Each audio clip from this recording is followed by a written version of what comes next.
all of you for coming. Just a brief background about how and why I'm here before I introduce the gentleman that I'm going to introduce to you. After playing 10 years of professional basketball, having a wonderful time, being healthy, I was introduced to mineral and vitamin nutrition. I had taken a few vitamins before, but thought I really didn't need anything. Thought I was fine and healthy and had played 10 years of sports, a professional basketball player, and I started to take the nutrition and found out it made a marvelous difference in my life. Now, I was very mad at the gentleman named Phil Oliver who introduced it to me for waiting so late because I had already retired. I said, Phil, I could have made millions more if you had introduced this to me earlier. But he told me all about Dr. Wallach and why mineral nutrition was so vital.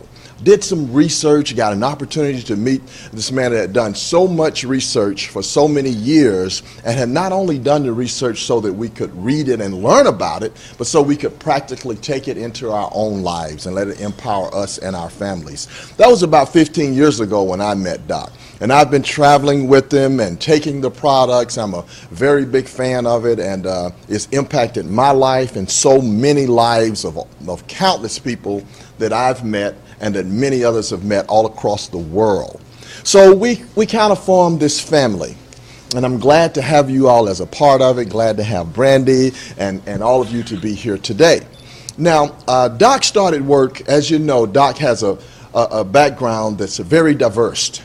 And Doc is very good at many different things. Of course, you know, he grew up on a farm where he had to learn about animals and what they eat and how to keep them healthy and so that they're productive. And so he took that and went on to college in Missouri and studied agriculture and became a veterinarian. And later, of course, Doc became a pathologist where he did all of these studies and traveled all around the world with Mutual of Omaha and learning why animals die, why humans die, did autopsies. So he learned to approach the problem from many different angles. And I think that is part of a solution in life. Somebody once said if your only tool is a hammer, everything looks like a nail. You know, so but if you got a lot of different tools, you probably see problems in a lot of different ways and solutions in a lot of different ways. So Doc did a marvelous job of taking all of these solutions of counteracting diseases and illnesses. Of course, he was a physician for over 12 years. He's an acclaimed author, a speaker, and has done so many wonderful things as an entrepreneur and a business person that has made all of this accessible to us. And it really started in Atlanta years ago. Doc was doing a lot of work on cystic fibrosis. He was working at Emory. He was doing just a lot of phenomenal, groundbreaking work. So Doc did a lot of wonderful things outside of the loop that he was in. But now it's kind of coming back full circle. And he's been rewarded a very prestigious award for his work in selenium and all of the things that he's done to keep us healthy and impact all of our lives. And I'm not going to take up very much more of your time, and I'm going to have to leave very shortly. But I did want to take this opportunity to come and introduce you to Doc and let you know of our long-term relationship for over 15 years. And I'm very proud of the award that he's won. And we're all very fortunate and blessed to be here and have an opportunity to share this time with him. I don't know of anybody more knowledgeable of health and nutrition than Dr. Wallach. And I always like to say, after playing 10 years of NBA basketball, there's only one doctor I know better than Dr. J. And y'all know Dr. J, of course, who I had to play against for all those years in the NBA. And he was awesome. But this is the only doctor that's better than Dr. J. Let me present to you Dr. Joe Wallach.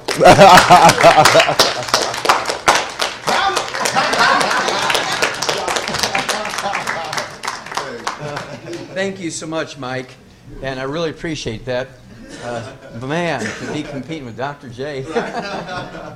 Okay, appreciate that. Appreciate all the kind words from yourself. And like Mike says, we've been working together for 15 years, not only in the Atlanta community, but the world. And so it's been a great thing. So at any rate, just to kind of complete the story that Mike started for you, as he pointed out, my background is different. I have a degree in agriculture, and in animals we don't have health insurance like we do for people.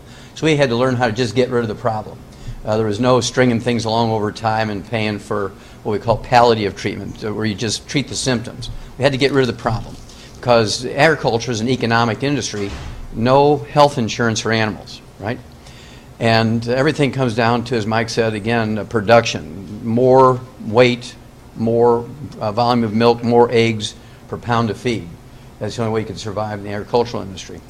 So we became very interested and very knowledgeable about nutrition and how it actually prevented as many as 900 different diseases and could triple lifespans of animals as opposed to pharmaceuticals and surgery.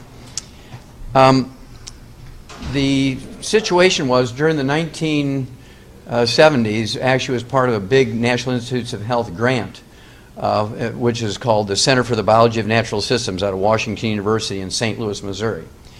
And I was actually in Africa working on a big conservation project with white rhino and elephant. And because I was already a comparative pathologist, I had written the first scientific paper on a mass die-off in the United States from pollution. And they were interested in finding out how much pollution had to do with the causes of disease. And I was the only guy who'd written a paper on it, so they called me back out of Africa to be the essentially the scientific director and the pathologist on the project. And I was supposed to do autopsies of zoo animals that died in the big zoos around the United States. What I found out was that every animal and every human being who dies of natural causes dies of a nutritional deficiency disease. And the book that came out of that's 1,200 pages. It's in the Smithsonian Institute as a national treasure, so I'm very, very proud of that work. And in my movement around, as they moved me around, because some zoos didn't have certain animals. In fact, they moved me from St. Louis to Chicago because the Brookfield Zoo in Chicago had whales and dolphins and porpoises, which the St. Louis Zoo didn't have, so I had to work with the whales and things. And then they moved me out here to the Yerkes Primate Center in Atlanta because of all the different primates. They had all the different types of monkeys and great apes and things. And they wanted me to work on that. And to make a long story short, I accidentally ran into something I'd never seen before. Turned out to be cystic fibrosis in these monkeys. The most significant accidental finding in laboratory primates in the 20th century. The information got to Dr. Schrauzer, who's the head of this organization that has given us this award. And I say us because it's been a team effort, including all of yourselves. The 2011 Klaus Schwarz Commemorative Medal.